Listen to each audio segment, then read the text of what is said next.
churrasqueira controle remoto. Aperta o número 1, liga. Ligou. Puta vida! E agora pra desligar essa merda, hein, meu? Bora, ligou! E agora desliga! Tá pegando fogo, bicho! Chama o bombeiro lá! Hora do show, porra! Disse que essa fase 4 vai envolver representatividade. Então, e o Loki é um personagem que tá aí no MCU desde o início, entendeu? Então, dentro do canon, dentro do lore, ele já tem diversas facetas e diversas leituras e houve uma transformação ali de acordo também com os leitores. Que houve uma inserção de leitores jovens. Então, o que aconteceu com o personagem dentro dos quadrinhos? Ele rejuvenesceu, ele se reinterpretou dentro dos quadrinhos de acordo com a nova leitura dos novos leitores, entendeu o que eu tô falando? Isso é lindo, puta que me pariu.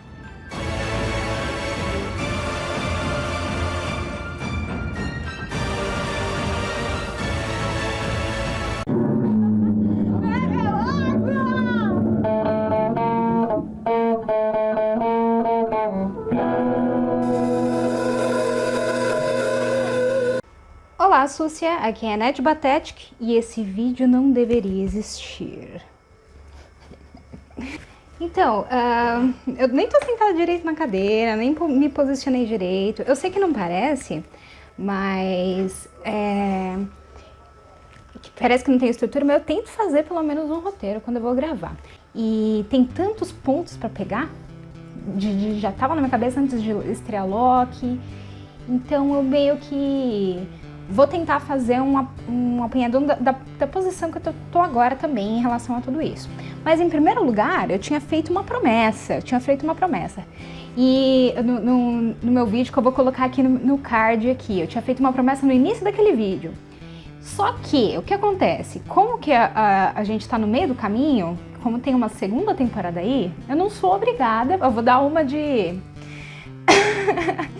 Eu vou dar uma de grão-mestre agora, que também eu fiz um vídeo falando aqui como ele desafiou o Kang pro torneio ali no primeiro encontro. E da mesma forma que eu não posso, e ninguém pode me acusar de estar errada, porque afinal a história não acabou, de repente eu estou certa e vai acontecer na segunda temporada, numa terceira temporada aí. Então desta forma que eu vou fazer é o seguinte, eu já falei, né, que os meus vídeos não são feitos para menores de idade. Então, ó, em vez de uma pinga, eu vou dosar com Dreyer o meu café. Assim, confia em mim, tem café, mas de qualquer forma agora tem conhaque, tá? Sim, eu sou alcoólatra, porque é óbvio que eu sou. Tintim, ó, Mobius, M-Mobius. E eu não vou virar porra nenhuma. Cara, eu vou te contar. E aqui eu já vou começar a fazer o meu arrasto. O que acontece? Existe uma divisão agora, atual, para quem tá ligado em coisas de fandom, que tá acontecendo uma ship war. O que é ship war? Relationship, né? A abreviação, fica ship de barquinho, de navio. E são as pessoas que shippam personagem, essas pessoas. Mesmo se você não tá envolvido com fandom, às vezes é um reflexo automático de você estar vendo uma obra, você deseja que aquele casal se torne real, isso você já está shippando.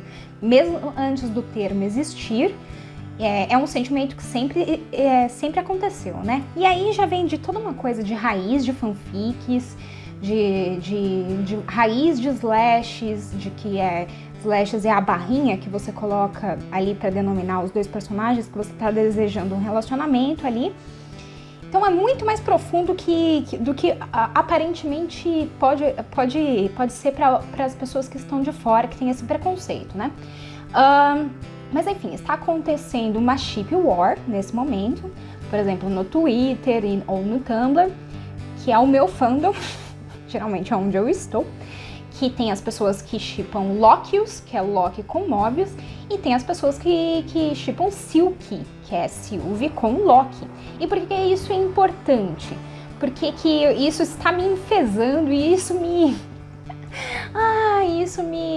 deixa num estado de contemplação, estarrecida, olhando pro teto e falando, minha nossa, envolve muito mais do que uma coisa assim, gratuita, uma coisa de gente descerebrada, né? Uma coisa de gente todas as formas que você queira julgar pessoas que ficam se prendendo a relacionamentos românticos ou sexuais em alguma obra. Existe uma parte agora do que a gente chamava de Loki Stans. O que é o Stan? É um fã de um personagem, uma pessoa de verdade na nossa realidade, que ela é muito ávida, entendeu? Então as pessoas que, sei lá, tinham essa adoração pelo personagem Loki, principalmente por causa do MCU e do Tom Hiddleston, tem uma parcela que ficou feliz, porque agora ele tá envolvido num romance aparentemente cis heteronormativo, ou foi formatado pelo texto ali, pela série, pra se assimilar a um romance cis heteronormativo, que pra quem não liga pra essas denominações, pra quem não liga pra representatividade, não vai nem parar pra pensar se tem ou não, porque o que tá ali explícito é um romance normal, um romance que tá em todo lugar, que é um homem e uma mulher, e foda-se, tá ligado? E teve ali a frasezinha de representatividade bi e segue seu caminho. E também existe de outras pessoas vários questionamentos, não as pessoas que estão chupando isso, mas ao que o texto dessa série trouxe pra montar esse relacionamento, que é uma coisa que eu tenho falado aqui faz tempo, mas tá quebrado em diversas partes mesmo porque eu fui fazendo enquanto a série estava acontecendo. Então só depois que ela termina que você realmente tem como processar todo o andamento, toda a construção, né? Qual que era a intenção dos autores ali para construir esse relacionamento, e dentro desse relacionamento, hipoteticamente, para várias pessoas, seriam arcos de dois personagens, tanto da Sylvie quanto do Loki, dessa variante Loki da TVA, válidos, né? Que o relacionamento foi algo que motivou ambos a, sei lá, melhorarem como pessoas ou personagens ou o que seja. E aí, é óbvio que por ser uma chip war dentro do Twitter, o que é? O Twitter é um reino, uma dimensão que tem muitos discursos voando um em cima do outro, porque o formato também permite isso. Como são só algumas linhas permitidas de texto, existem muitas pessoas que já presumem uma intenção, existem pessoas que leem de forma diferente, ou existe também a intenção realmente de ofender a outra pessoa, entendeu? A discussão realmente de trocar ideias e tentar entender o ponto de vista diferente é mais complicado porque não tem espaço no texto, não tem, e as pessoas não leem, e as pessoas não tentam entender. As mensagens, elas vão ficando cada vez mais brutas, pode acontecer interpretações incorretas. Fora que as pessoas são muito passionais, elas utilizam essa ferramenta realmente para tentar focar o que tem de errado naquelas coisas. E também tem muitas contas stans, que nem eu falei, de personagens, de atores, de séries, que são contas de fãs realmente focados naquilo. Então não são pessoas que têm diversos interesses. Cada interesse tem um avatar e uma conta diferente, entendeu? Então bem bizarrinho ali dentro. E eu só entro lá, geralmente, quando eu tô indignada com alguma coisa. Não adianta. Porque também, pelas hashtags, as empresas, elas ficam atentas, né, à reação do fandom. E vai falar que não, é mentira. É lógico que elas estão atentas, porque é dinheiro, é o público. O que é diferente dos tempos que a gente tem hoje é que essas companhias, elas têm a resposta rápida dos fãs, assim, né? Tem um diálogo, mesmo que elas finjam que não sofrem influência, obviamente que elas sofrem influência, entendeu? Então esses argumentos de, não, as shippers ou os stans de não sei o que vão estragar a obra. Qualquer fã pode estragar, tipo, que nem o que aconteceu em Star Wars. Tanto os fãs quanto as empresas estão aprendendo a lidar com essa comunicação ainda, entendeu? Principalmente de conteúdo nerd, que é um conteúdo que provoca essa atitude completamente obsessiva de analisar detalhes, né? Porque o lore, o canon, que é a fonte, que seria os quadrinhos, já é tão diversificada e já provoca um embate para analisar congruências e diferentes versões. Então, quando tem uma adaptação para carne viva, que são filmes ou séries, E aí o negócio se estende ainda mais, porque tem as pessoas que só viram as adaptações, e aí tem outras incongruências, e aí tem coisa, e aí tem as leituras, que são projeções de que cada um vai levar de acordo com o que você tem, entendeu? Da mesma forma que quadrinhos é interessante, porque cada escritor que pega aquele personagem vai inserir um ponto de vista diferente, vai trabalhar aquele personagem de forma diferente, então por isso que são, querendo ou não, várias fanfics.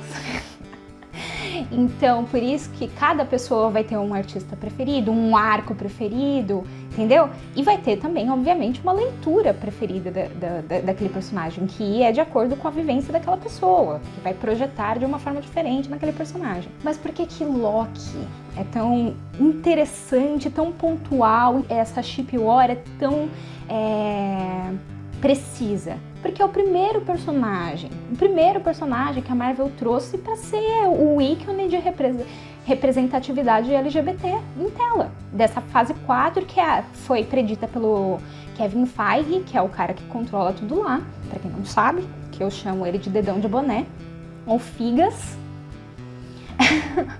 Disse que essa fase 4 vai envolver representatividade. Então, e Loki é um personagem que tá aí no MCU desde o início. Entendeu? Então, dentro do canon, dentro do lore, ele já tem diversas facetas e diversas leituras, e houve uma transformação ali de acordo também com os leitores, que houve uma inserção de leitores jovens. Então, o que aconteceu com o personagem dentro dos quadrinhos? Ele rejuvenesceu, ele se reinterpretou dentro dos quadrinhos de acordo com a nova leitura dos novos leitores, entendeu o que eu tô falando? Isso é lindo, puta que me pariu. Porque o que ele era?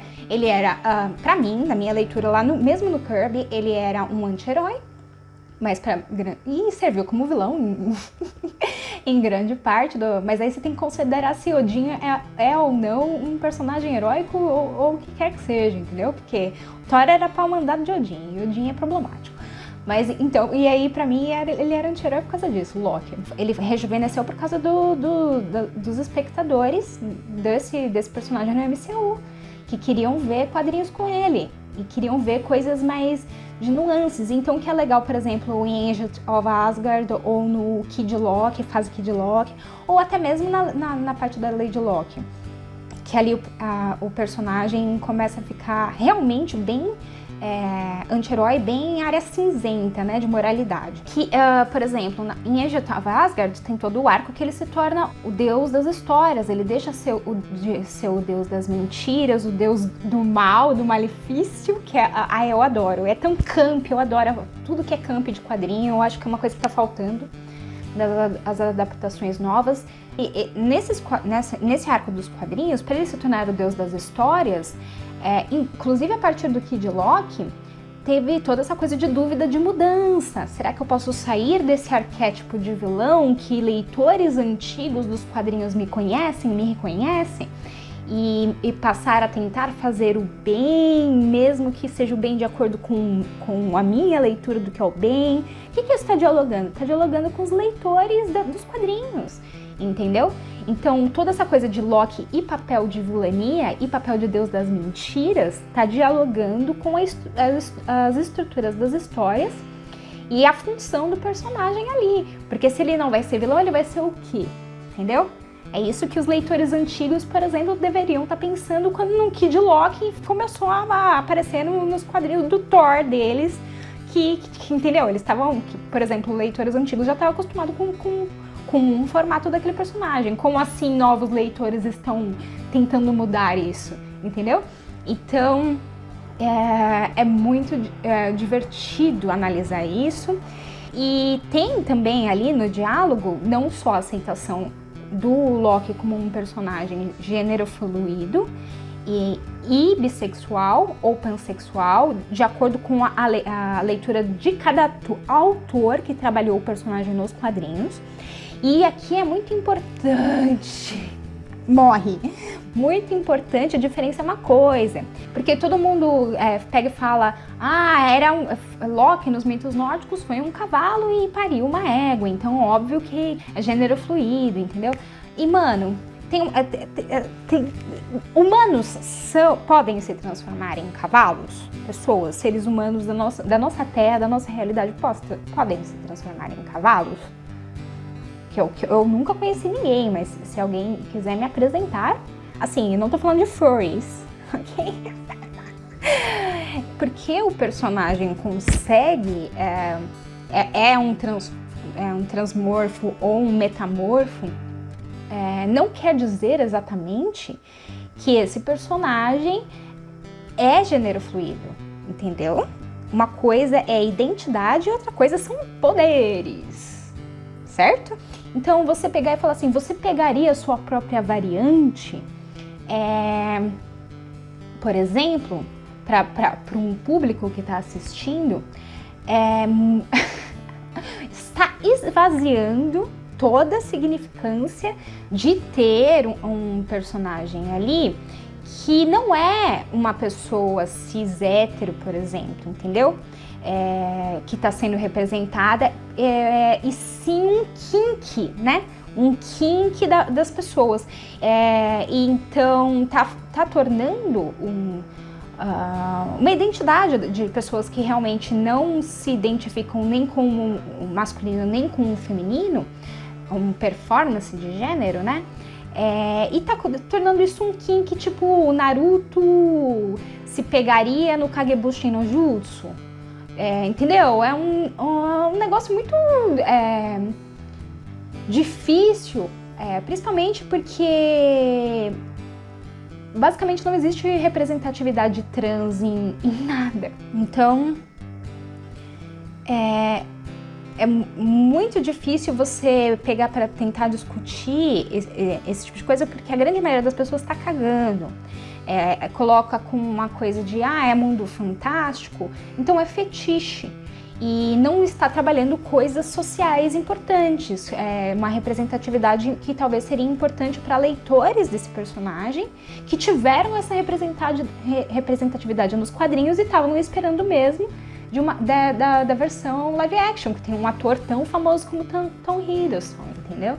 E tem um grande público de espectadores que reconhece esse personagem, e se tivesse uma representatividade pertinente, seria um marco, basicamente isso.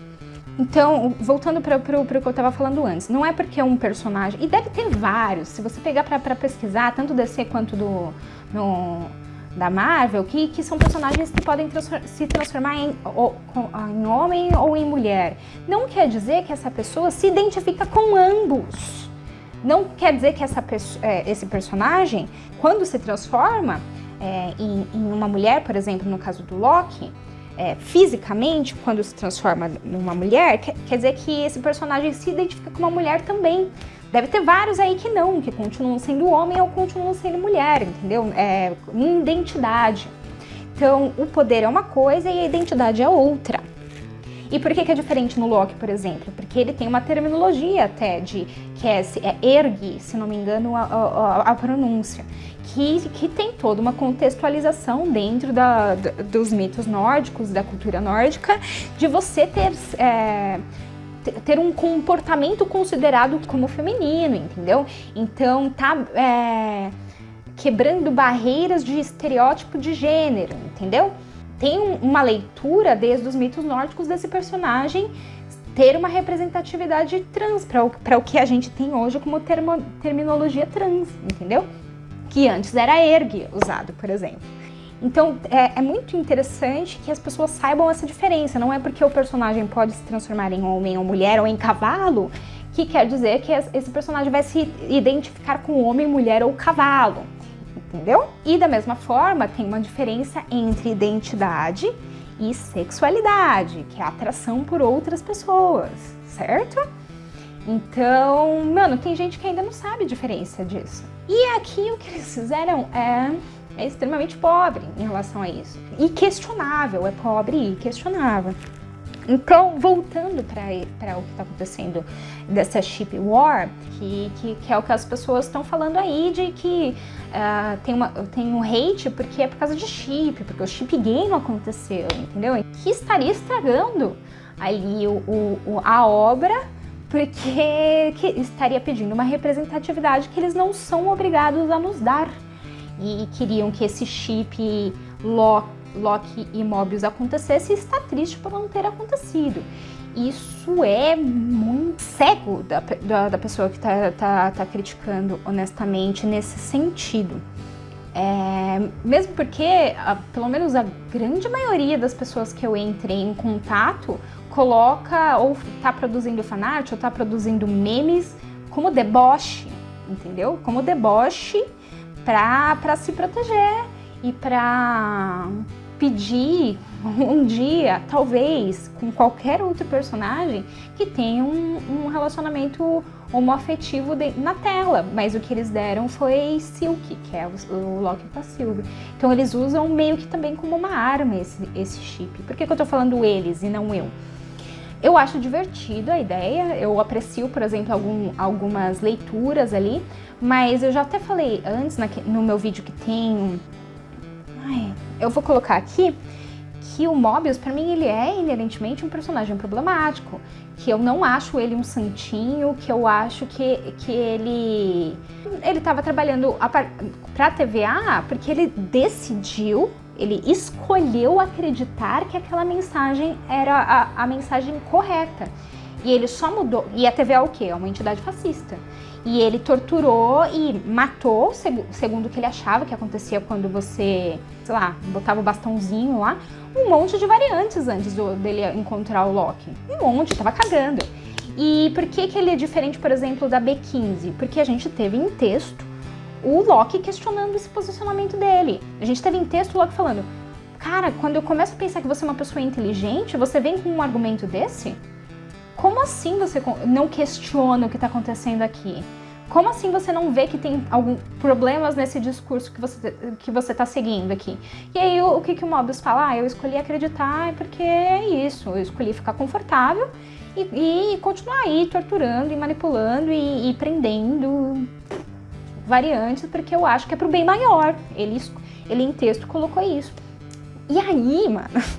eu apontei essa diferença para uma pessoa que é shipper de Lokius e a pessoa quase montou na minha cabeça, porque o Mobius é o frufruzinho, é o tiozinho de jet ski, ele é inofensivo. Aí eu falei, mano, mas ele colocou o Loki ali no loop temporal para ser torturado ali, para extrair informação sobre a Sylvie. Aí a pessoa, sabe o que a pessoa falou pra mim? Que esse loop temporal era pra ajudar o Loki a se entender como narcisista, era para o bem do Loki.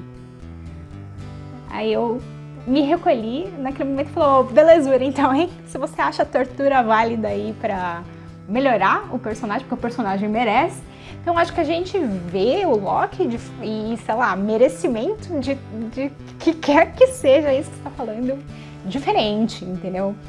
E por que aqui é pontual? Porque nessa cena do Mobius colocar o Loki nesse loop temporal com a Lady Sif, ele tá trabalhando tanto uma tortura física da Lady Sif ir lá e ficar dando joelhada no saco dele pra risadinhas, né?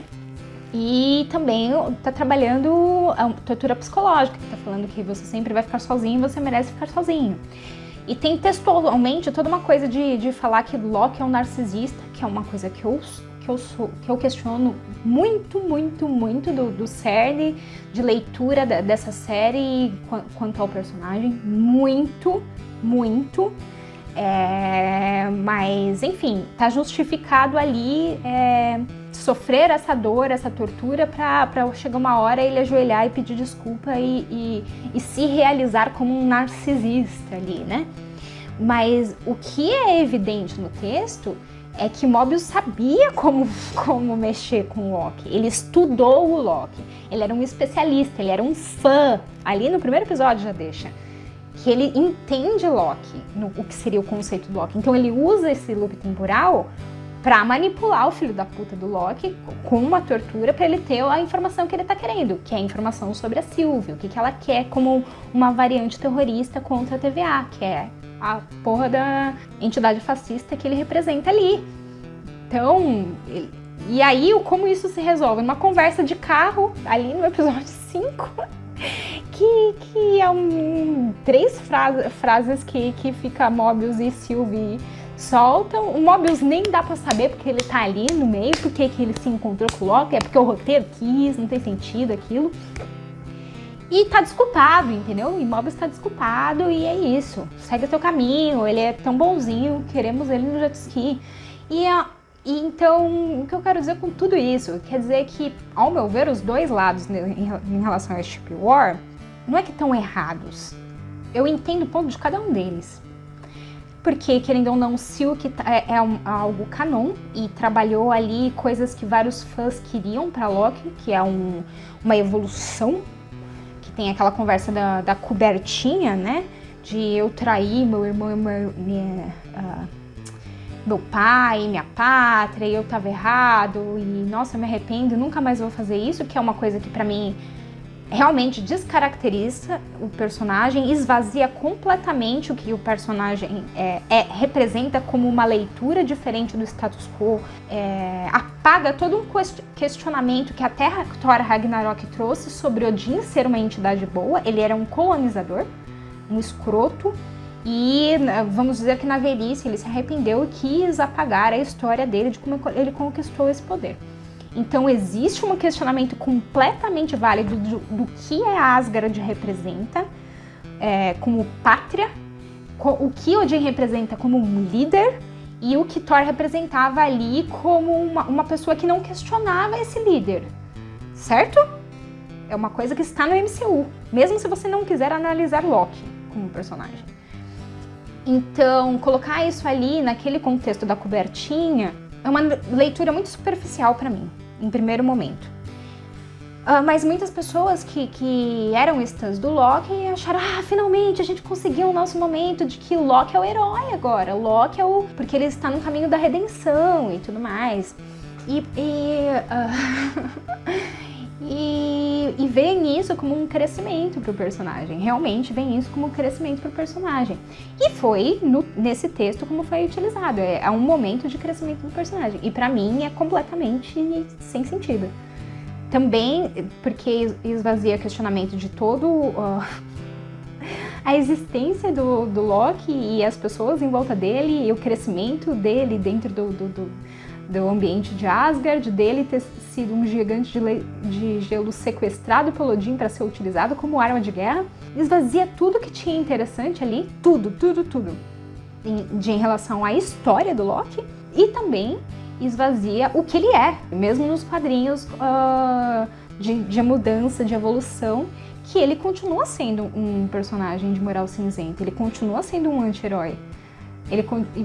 Só que agora, quando ele escolhe fazer o bem, às vezes as pessoas não percebem, porque os meios que ele utiliza para fazer isso são escusos, as pessoas não conseguem entender direito, entendeu? E isso que é divertido de um personagem anti-herói trickster.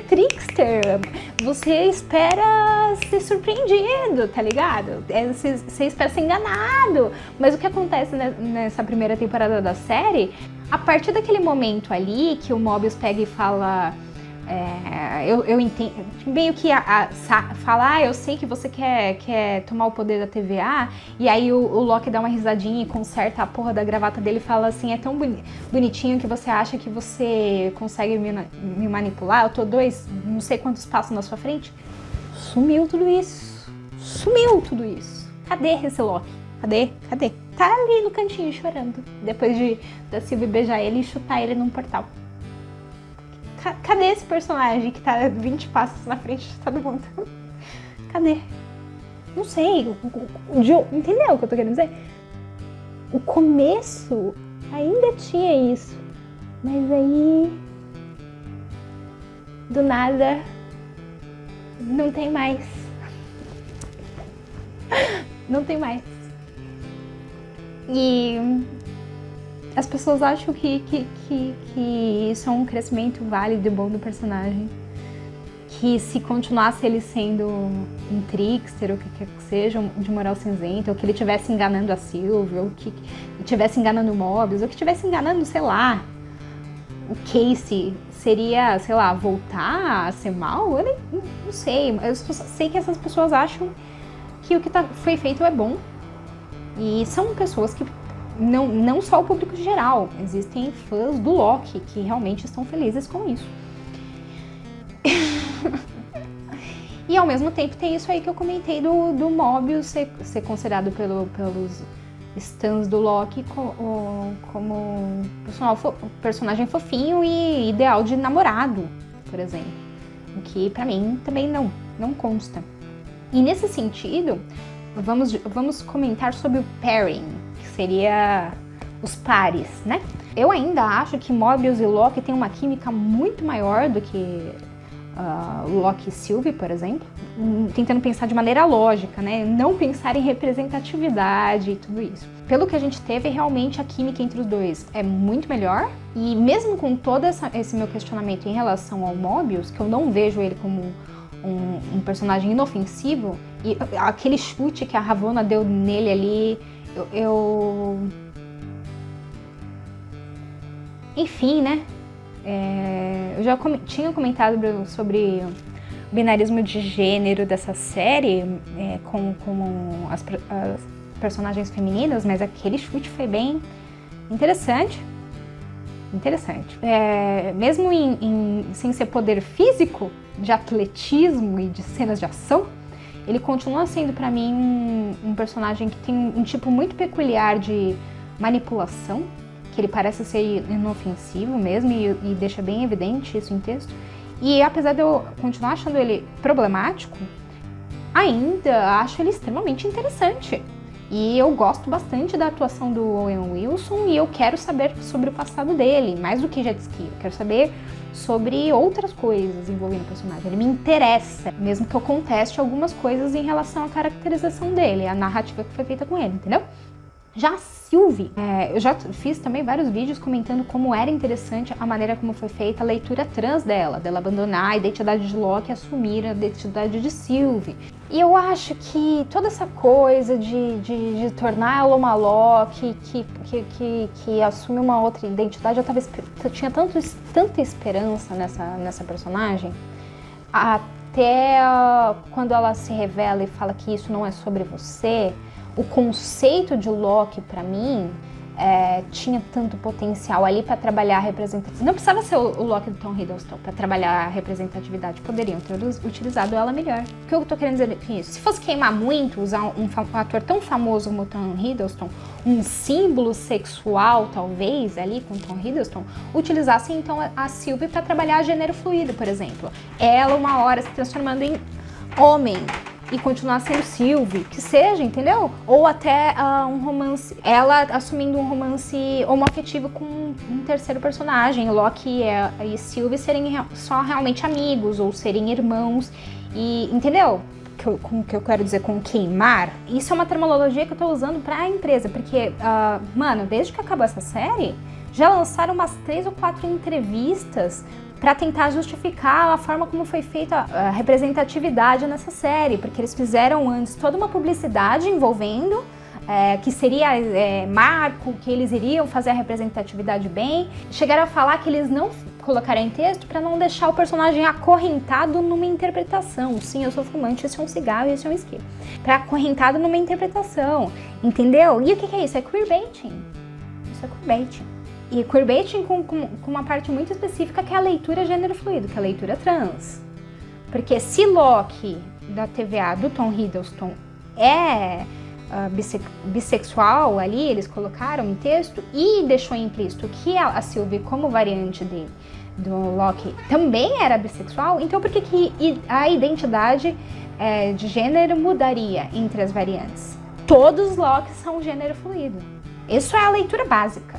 Só que não, segundo consta, segundo a diretora, segundo os roteiristas, não vão colocar isso em texto, porque isso seria acorrentar a leitura do personagem, entendeu? Porque hoje em dia, infelizmente, é mais tranquilo jogar ali uma frase de representatividade para sexualidade, mas para identidade de gênero, jamais. Aí é muito cedo ainda, 2021. Espera dar 2121, talvez a gente consiga, beleza? Você acha que é fácil? Tem vários contrapontos nisso aí. Teve gente falando que pessoas anti-Sil que são bifóbicas. Mano, isso você tá esvaziando completamente o que foi dito na série. Olha para o que foi feito na série como representatividade. Olha como eles escolheram trabalhar um personagem tão importante do cânone deles de representatividade queer. Eu fiz um questionamento, inclusive, porque tem muitas pessoas no Twitter que, depois do que aconteceu com o Loki, estão extremamente preocupadas com adaptação para Jovens Vingadores. Sou tão fã de Jovens Vingadores porque eles são muito jovens para mim. Eu sou idosa, mas eu preciso ler mais. Eu gosto de vários personagens, mas eu não sou tão stã deles quanto eu sou do Loki, né? E Loki está lá porque ele também é queer, entendeu? Então é um time que tem um fandom jovem, grande maioria jovem, e ele tem um grande fandom porque foi feito de forma maravilhosa a representatividade nos quadrinhos, entendeu? Então, se não conseguirem reproduzir essa representatividade nas adaptações carne viva, para que vão fazer? Mas qual é a diferença de Loki para Loki, caso isolado, conforme foi utilizado nessa série, como representatividade, ou até no teor mais simples, que é uma série hipoteticamente sobre Loki, mas não é.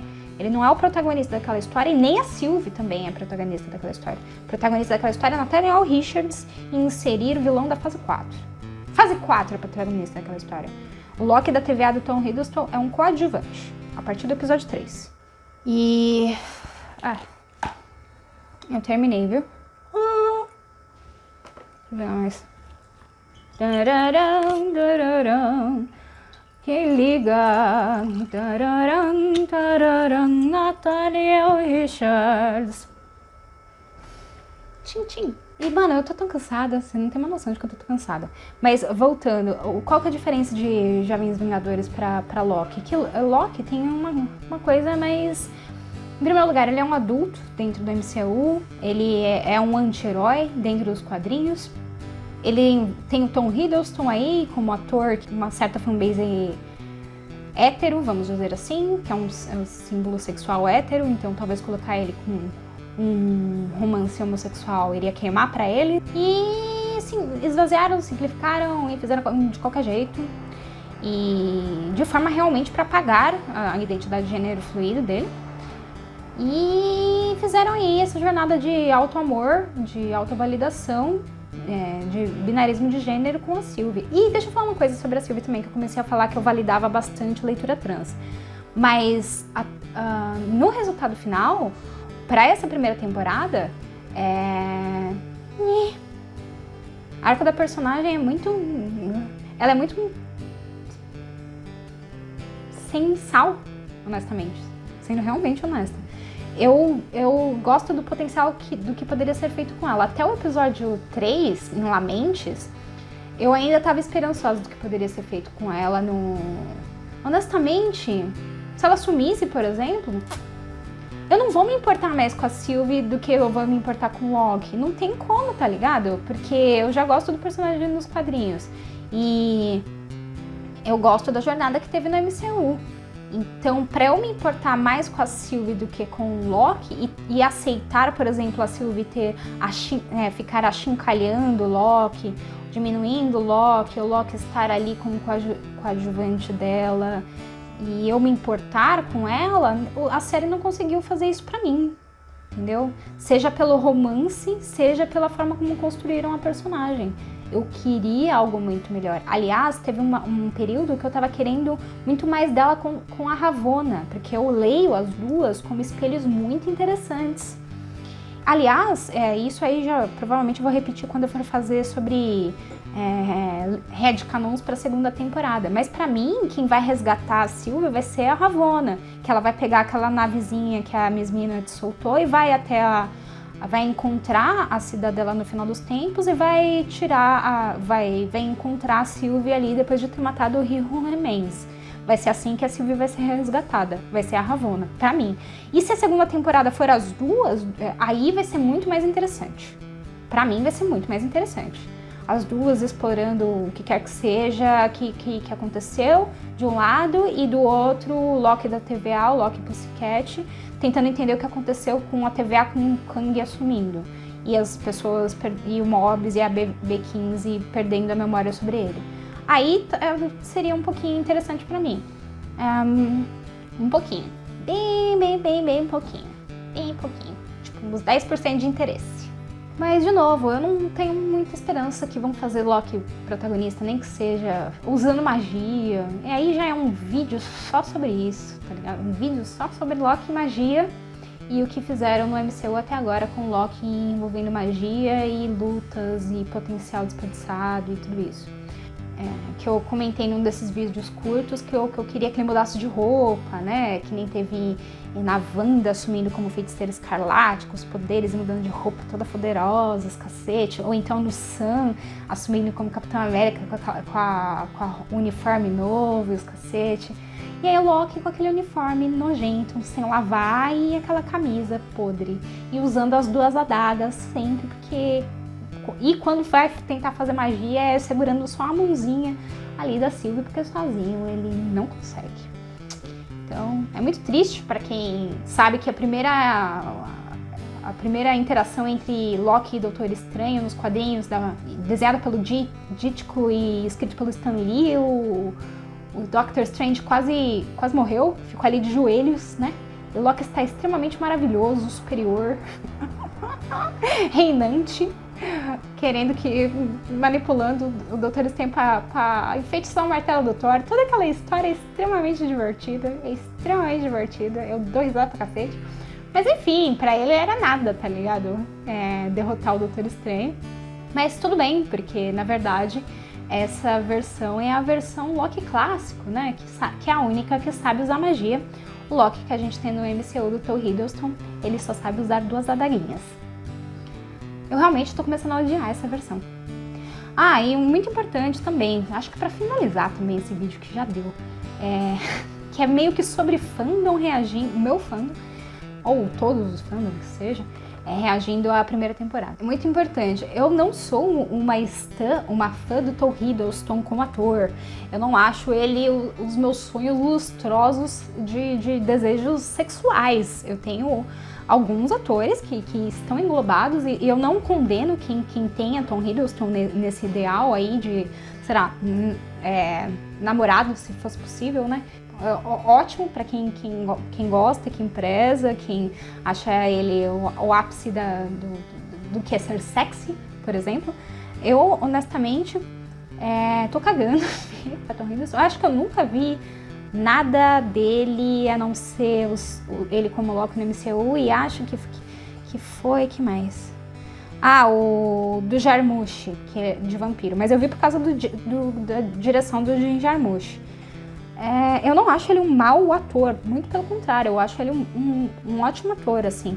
É só que não deu pra ir atrás até agora de outras coisas dele e não é prioridade pra mim, porque realmente eu não sou estã dele como ator especificamente, entendeu?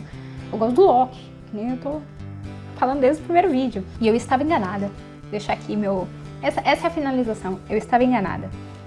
Eu comecei a fazer meus vídeos nesse canal porque eu estava indignada com outros canais mais preocupados com o multiverso ou com a fase 4 do que com o protagonista dessa história.